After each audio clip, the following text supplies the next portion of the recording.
মৌলভীবাজারের সারা দেশে আজকে উত্তাল অবস্থায়, বিক্ষোভরত অবস্থায় প্রিয় সুন্নি জনতা আজকে মাঠে রয়েছে, ঠিক কিনা?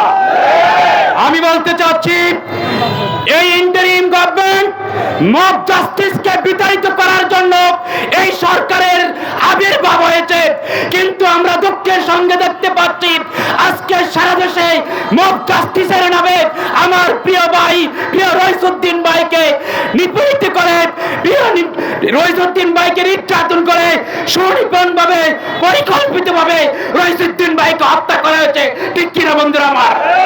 আমি বলতে চাই, রইসুদ্দিন ভাই যদি অপরাধ করে, এদেশে বিচার প্রক্রিয়া রয়েছে, এদেশে আদালত রয়েছে, এদেশের প্রশাসন রয়েছে, কেন রইসুদ্দিন ভাইকে পুলিশ হেফাজতে নিয়ে এভাবে জেলে নিয়ে তাকে নিপীড়ন ভাবে নির্যাতন করে তার মারা হচ্ছে? আমরা আজকে প্রশাসনের কাছে জোর দাবি জানাচ্ছি, ঠিক কিনা?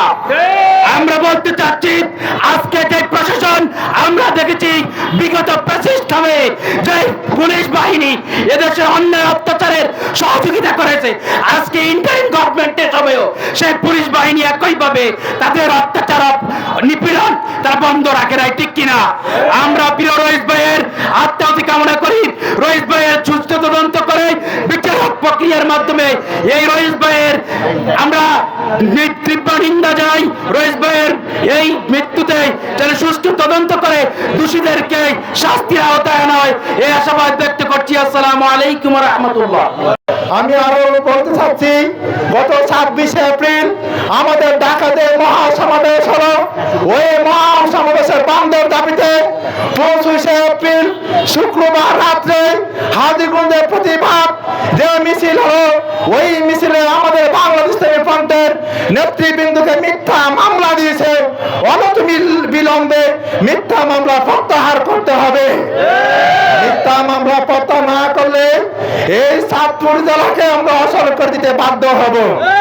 প্রিয় ভাইয়েরা, আপনারা যারা এসেছেন বিভিন্ন দূরপার থেকে, প্রশাসন ভাইয়েরা, সাংবাদিক বন্ধুরা, আমার নেতৃবৃন্দ, আমার সেনানী ভাইয়েরা, সকলকে আমার অন্তরে অন্তঃস্থল থেকে ধন্যবাদ জানিয়ে আমার বক্তব্যের পূর্বে আগামীকাল চাঁদপুর জেলার প্রতিটি উপজেলায় আমাদের ছাত্র সেনার বিক্ষোভ মিছিল কর্মসূচি পালন করা হবে। আসসালামু আলাইকুম ওয়া রাহমাতুল্লাহি ওয়া বারাকাতুহু।